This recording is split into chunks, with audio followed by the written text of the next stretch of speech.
Hello दोस्तों, gear institute के YouTube channel में आपका एक बार फिर से स्वागत है। तो एमसीक्यू स्टार्ट करते हैं। पहला एमसीक्यू है, material with same property in all direction may be termed as. तो हमारे पास क्या कहता है कि मटेरियल है हमारे पास यहाँ पे कोई, और वो ना देखिए, अगर मैं इस डायरेक्शन में देखता हूं तो प्रॉपर्टी एक हो, ठीक है। इस डायरेक्शन में खींचूं तो वो भी सेम प्रॉपर्टी उसी तरफ हो, चाहे थर्ड डायरेक्शन जेड जो डायरेक्शन है उसमें खींचो तो भी वही प्रॉपर्टी शो करे। अगर ऐसा हो तो उसमें क्या कहते हैं, आइसोट्रॉपिक। ये इसकी प्रॉपर्टी कहलाती है, आइसोट्रॉपिक।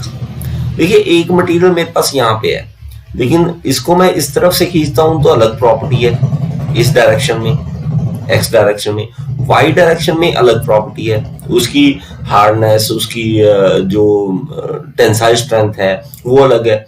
तो अगर अलग अलग है तो वो कहलाता है anisotropic and isotropic, and isotropic. और अगर सेम है तो आइसोट्रॉपिक, और एक ये है ऑर्थोट्रॉपिक। वो देखिए, ये और ऑर्थोट्रॉपिक, ये जो हमारे पास एन आइसोट्रॉपिक है वो, और एक ऑर्थोट्रॉपिक, ये ऑलमोस्ट सेम है। ये बस ऑर्थोट्रॉपिक में क्या होगा कि तीनों डायरेक्शन में अलग अलग होगा, एक्स में भी, वाई में भी और जेड में भी, तीनों डायरेक्शन में अलग अलग होगा। तो हमारे पास ये क्या है, म्यूचुअली परपेंडिकुलर होती है ना, एक्स वाई जेड।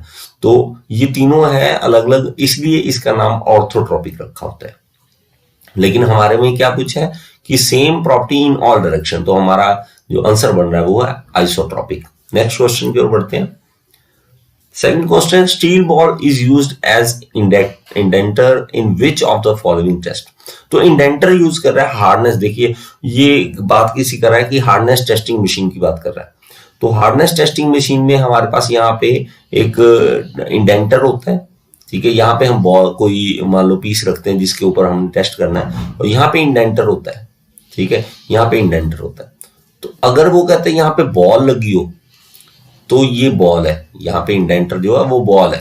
तो अगर बॉल लगी हो तो बताओ जी, कहता है किस में यूज करता है, तो बॉल वाला याद रखिए ब्रिनल में यूज होता है, ब्रिनल में, ठीक है।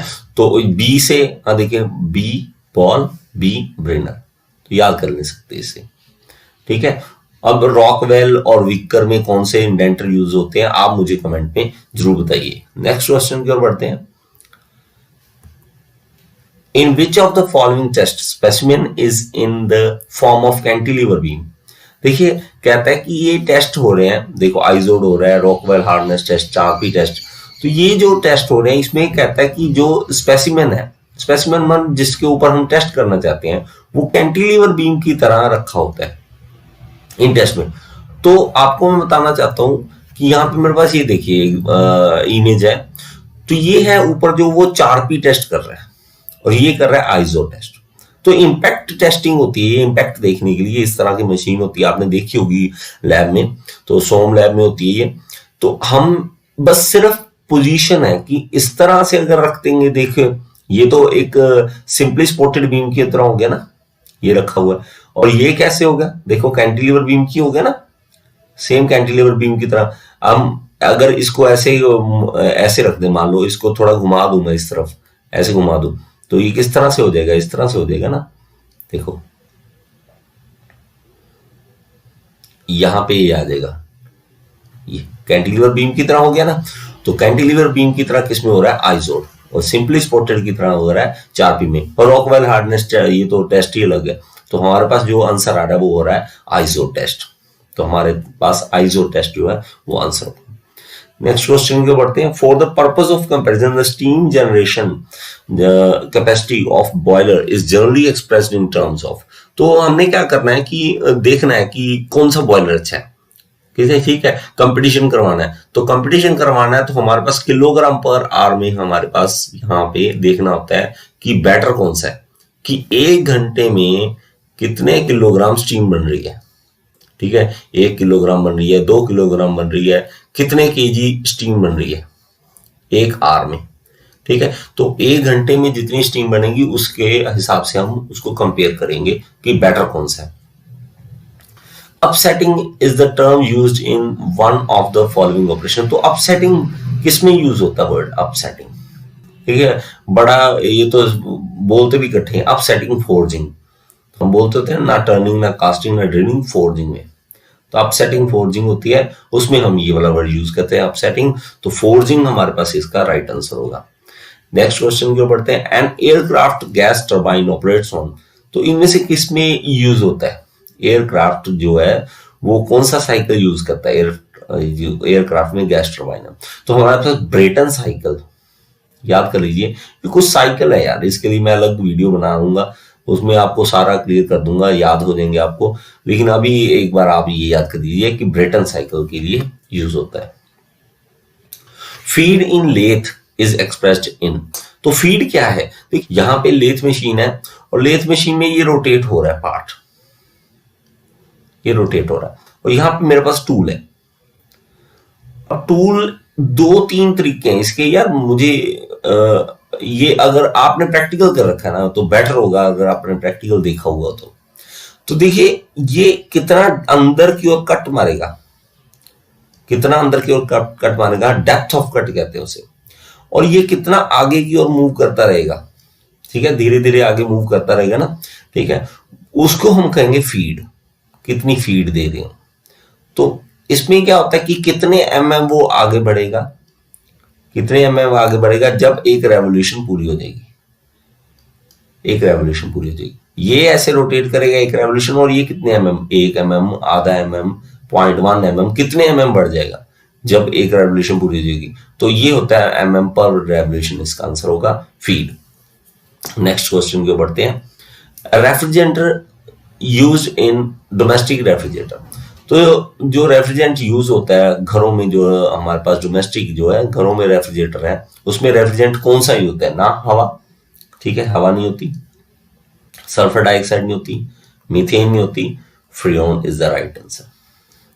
तो हमारे पास फ्रियोन ये वाली यूज होती है जो घरों में रेफ्रिजरेटर यूज होते हैं। Brass and bronzes are welded using. तो हमारे पास देखिए फ्लेम अलग अलग होती है ना, तो फ्लेम अलग अलग होती है तो उसके अकॉर्डिंग यूज भी अलग अलग है। तो हमारे पास इसमें ब्रास और ब्रॉन्ज के लिए याद कर लीजिए, और बहुत ही इंपॉर्टेंट क्वेश्चन है ये, बार बार पूछता है। तो गवर्नमेंट जॉब से वो एग्जाम के लिए तैयारी कर रहे हैं उसके लिए खास है। तो ये ऑक्सीडाइजिंग फ्लेम होती है।